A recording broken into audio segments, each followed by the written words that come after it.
तो सबको कैलकुलेट करना है। उसमें लिखा है calculate combination of several separate. एक वो दे देंगे क्राइटेरिया कि किस क्राइटेरिया में हमें उसे कैलकुलेट करना है, स्टूडेंट की नेम में कैलकुलेट करना है, फीस में या एनरोलमेंट में। तो इतना क्लियर है। फिर हम देखते हैं definition. A database management system an aggregate function is a function where the values of multiple rows are grouped together as input on certain criteria to form a single value of more significant meaning। मतलब हमारे पास number of table होती है, हमारे पास उस table में बहुत सारे रोज होते हैं। अब हम उसमें एग्रीगेट फंक्शन की हेल्प से कैलकुलेट करते हैं और हमारा जो आंसर होता है वो हमें सिंगल उसमें मिल जाता है, जो हमें बहुत इजीली समझ में आ जाएगा। और क्राइटेरिया से यहाँ पे कि हम हर उसमें नहीं करना है, हमें पर्टिकुलर चीज पे कैलकुलेट करनी है वो चीज। फिर अब एग्रीगेट फंक्शन यूज कहाँ पे होते हैं? We also use aggregate function with the group by and having clause of the select statement. ठीक है, हम हमारा जो एग्रीगेट फंक्शन है वो कहीं पे भी किसी भी फंक्शन के साथ यूज नहीं कर सकते हैं, वो ग्रुप बाय और हैविंग क्लॉज के साथ यूज होता है। Now various types of SQL aggregate function। ये जो टाइप्स हैं ये count, sum, average, max and min. इनका जो नाम है एक्चुअल में इनका काम भी वही है, जैसा आप नाम से ही वो अपना काम को डिनोट करते हैं। ये मैंने एक टेबल बनाई है जिसमें मैंने कुछ नाम लिए हैं, कोर्स किया है, एनरोलमेंट नंबर, ईयर और फीस की है। फीस डिफरेंट टाइप की है, ईयर भी 2 डिफरेंट ईयर्स हैं और कुछ नल वैल्यूज भी हैं, बिकॉज जब हम डेटा कलेक्ट करते हैं तो जरूरी नहीं है वहां पे हमें सारी वैल्यूज मिल जाए। तो फॉर एग्जांपल जब अपन शॉपिंग करने के लिए कहीं जाते हैं तो एक अपन से काउंटर पे मांगते हैं सर आपका नंबर या नेम, तो हम उनको वो दे देते हैं, वो इनफ होता है। बट वहां पे हो सकता है कि ईमेल आईडी भी हो, तो उस जगह पे नल कर देते हैं। तो ये आगे इतना क्लियर है। अब फर्स्ट हम देखेंगे काउंट फंक्शन की कैसे वो वर्क करता है, उसका सिंटैक्स क्या होता है।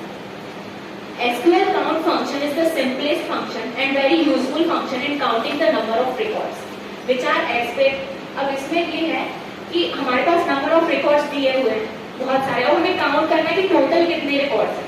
अब जैसे जो मैंने वो टेबल बनाई है उसमें मैंने उन बच्चों की टेबल बनाई है जिन्होंने फीस सबमिट नहीं की है, तो मुझे काउंट करना है कि ऐसे कितने बच्चे हैं जिन्होंने अभी तक फीस सबमिट नहीं की है। तो मैं काउंट स्टेटमेंट की हेल्प से वो काउंट कर सकती हूँ। ये है उसका सिंटैक्स। सिंटैक्स गलत हो गया इसमें। सिलेक्ट एवरेज की जगह वहां पे काउंट आएगा और फिर कॉलम का नेम और फ्रॉम टेबल का नेम। ये सिंपल है, सबसे इजी। इसमें हैविंग और ग्रुप बाय का मैंने यूज नहीं किया है।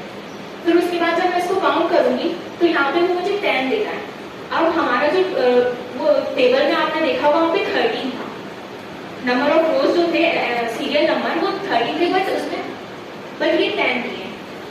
ये देखिए वहां 13 है, यहाँ पे बट क्यों नहीं दिया है, वहां पे सिर्फ 10 इसलिए दिया है क्योंकि ये और ये उसने काउंट नहीं किया है। ठीक है, इज इट क्लियर? और सिंटैक्स गलत है। यस मैम, वो पिक्चर डालने में। नेक्स्ट, अब काउंट में हमने देख लिया कि वहां पे हमें 10 वैल्यूज मिलेंगी, बट मुझे तो सारी देखनी है। मुझे कोई एक उसके नहीं देखना है कि सिर्फ 10 बच्चों ने फीस ली कि बाकी सब मिला, बट मुझे पूरे देखना है कि कितने में क्या है।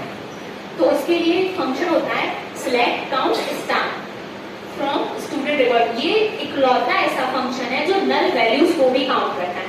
मैक्स, मिन, एवरेज, इन सब में सिर्फ काउंट है जो नल काउंट स्टार, जो सारी नल वैल्यूज को भी काउंट करके हमें बताता है। नेक्स्ट, अब सम फंक्शन का देखते हैं। Sum function is used to find the sum of a field various record. अब मैंने फीस तो देख ली कि ये बच्चों ने फीस नहीं दी है, पर अब कैलकुलेट की कितना अमाउंट है जो अभी तक मुझे नहीं मिला, तो उसके लिए हम सम फंक्शन का यूज करेंगे। यूज का सिंटैक्स है सिलेक्ट सम, फिर हम कॉलम का नेम लिखेंगे। जैसे मुझे फीस का करना है तो मैंने यहाँ पे फीस का लिखा है, मेरी टेबल का नाम स्टूडेंट रिकॉर्ड है तो मैंने यहाँ पे स्टूडेंट रिकॉर्ड डाला, और फिर जब मैं उनका सम करूंगी तो मुझे कुछ ऐसी वैल्यू मिलेगी। नल वैल्यूज को हटा दी गई है, उसके अलावा जो टोटल वैल्यूज है उनको उसने यहाँ पे काउंट कर लिया।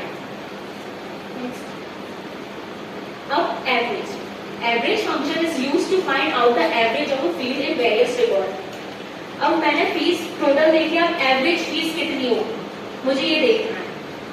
तो एवरेज नॉर्मली हम एवरेज जैसे निकालते हैं मैथ्स में, बिल्कुल वैसे ही यहाँ पे उसने निकाला है।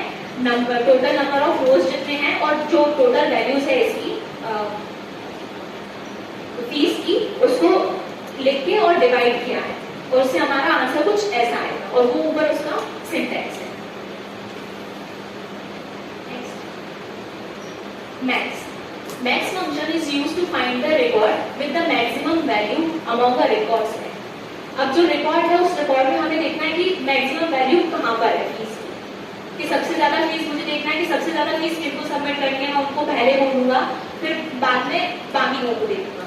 तो मैं यहाँ पे यूज करूंगी मैक्स फंक्शन का। अब मैंने वहां लिखा सिलेक्ट मैक्स, कॉलम में फीस था, फ्रॉम टेबल में स्टूडेंट रिकॉर्ड।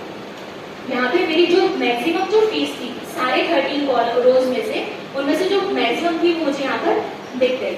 और आपने एक चीज नोटिस की होगी कि जो सिंटैक्स है वो सब में सेम है, बस एक ही चीज जो चेंज हो रही है वो है हमारा वो स्टेटमेंट कि मैक्स है तो मैक्स डालेंगे, मिन है तो मिन डालेंगे, एवरेज, सम और काउंट, बस बाकी पूरी एज इट इज रहेगी।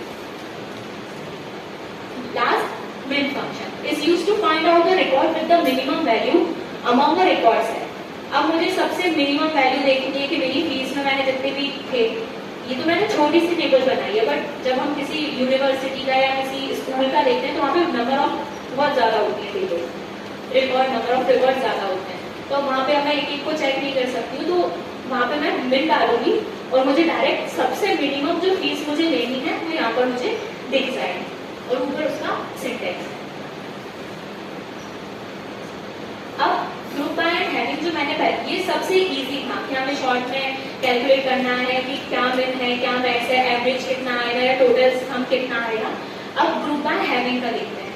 सबसे पहले मैंने ग्रुप बाय कर लिया है, select count name year from student record, इतना हमारा पहले भी सेम था। अब उसमें हमने एक नई चीज ऐड कर दी, वो ग्रुप बाय ईयर। ठीक है, अब यहाँ पे हमें उसने क्या दिया है, पहले हमें सिर्फ ईयर वो मिल रही थी कि इतनी वो है फीस, इस पर यहाँ पे ये नहीं दिखाया था कि किस पर्सन की इतनी फीस है, उसमें हमें सिर्फ एक सिंगल चीज बता रहे थे कि फीस हाईएस्ट इतनी है, मतलब मैक्सिमम फीस इतनी है, पर किस पर्सन की मैक्सिमम है वो चीज हमें यहाँ पे नहीं दिखा रहे थे। पर हमने जैसे उसमें लिखा है ग्रुप बाय ईयर, तो अब हम उन नेम को काउंट करेंगे ईयर वाइज कि 2021 में कितने टोटल बच्चे हैं, 2020 में कितने बच्चे हैं, और नल में भी कितने बच्चे हैं, बिकॉज नल भी उसमें इंक्लूड है तो वो उसका डेटा भी हमें शो करेगा। तो हमारे 2021 के 2 बच्चे हैं, फिर 2020 के 8 हैं, और नल के 2 value.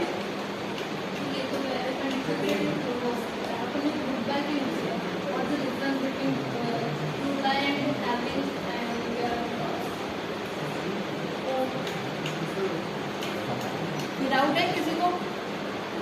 Where condition actually, where condition और ग्रुप बाय में क्या डिफरेंस है? जो ये कंडीशन अप्लाई की गई है ऊपर, वो तो वेयर कंडीशन से भी पॉसिबल है ना? सोच के देखो।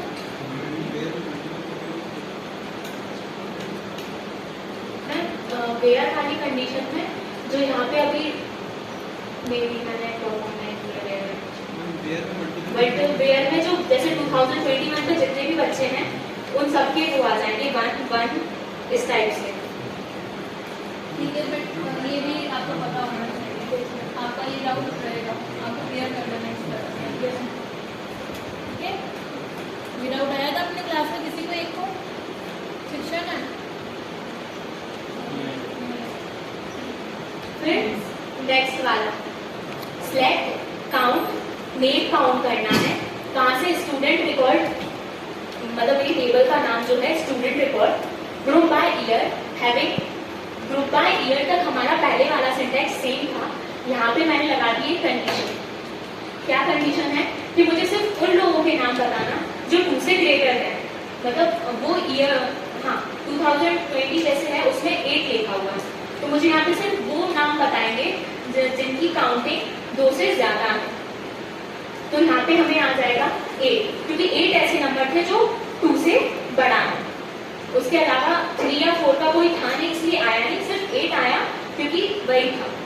फिर नेक्स्ट स्टेटमेंट में मैंने सेम कंडीशन लिखी है, बस मैंने यहाँ पे लगा दिया इक्वल टू। अब यहाँ पे मुझे वो नाम बताएगा जो इस ईयर में 2 है। 2021 में जो भी नाम है वो इक्वल टू 2 में जो भी है वो यहाँ पर आ जाएंगे। फिर लास्ट वाला है, इसमें मैंने स्मॉलर देन 2 किया है, तो ये मुझे यहाँ पे एम्प्टी साइड पड़ा है क्योंकि मेरा कोई भी ऐसा नाम नहीं है जो 2 से छोटा हो। अब ये कुछ जब हम SQL ये कमांड्स लिखते हैं तो उनमें ये चीज आती है, तो मैं ये बता देती हूँ। All the SQL queries are case insensitive, so it does not make any difference if you give count or count in the SQL command। उससे कोई फर्क नहीं पड़ेगा कि आपने count कैप्स में लिखा है या नॉर्मली लिखा है, वो आपको सेम, क्योंकि वो इनसेंसिटिव है। जैसे अपन और कुछ लैंग्वेजेस में जाते हैं तो वहाँ पे वो रहती है कि केस सेंसिटिव लैंग्वेजेस है, पर यहाँ पे ये इनसेंसिटिव है, तो यहाँ पे हमारे कैप्स या स्मॉल से कोई फर्क नहीं पड़ेगा। फिर aggregate function can not be nested, हमारे जो एडिगेट के जो फंक्शंस होते हैं वो नेस्टेड नहीं हो सकते हैं। फिर aggregate function can be used only in select और हैविंग क्लॉज। एडिगेट फंक्शन जैसे मैंने स्टार्टिंग में बताया था कि हर उसमें यूज नहीं हो सकते हैं, ये वाले एडिगेट फंक्शन सिर्फ सिलेक्ट स्टेटमेंट में, हैविंग क्लॉज इनमें हो सकते हैं। ऑल एग्रीगेट फंक्शन सिर्फ जो मैंने बताया था कि सिर्फ ये है जो नल वैल्यूज को भी काउंट करता है, इसके अलावा जितने भी मैक्स में या काउंट के भी फंक्शन देते वो नल वैल्यूज को काउंट नहीं करता। Count of null values defined as 0 and the other function return as null. ठीक है, नेक्स्ट लास्ट लाइन।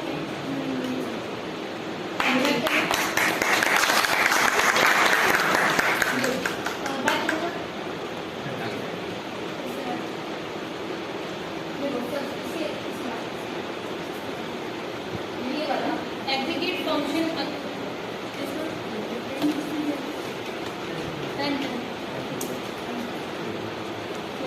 सबसे पहली बात, अगर क्वेश्चन आएगा कि define aggregate function, suppose that, तो सबसे पहली बात जो डेफिनेशन जो फर्स्ट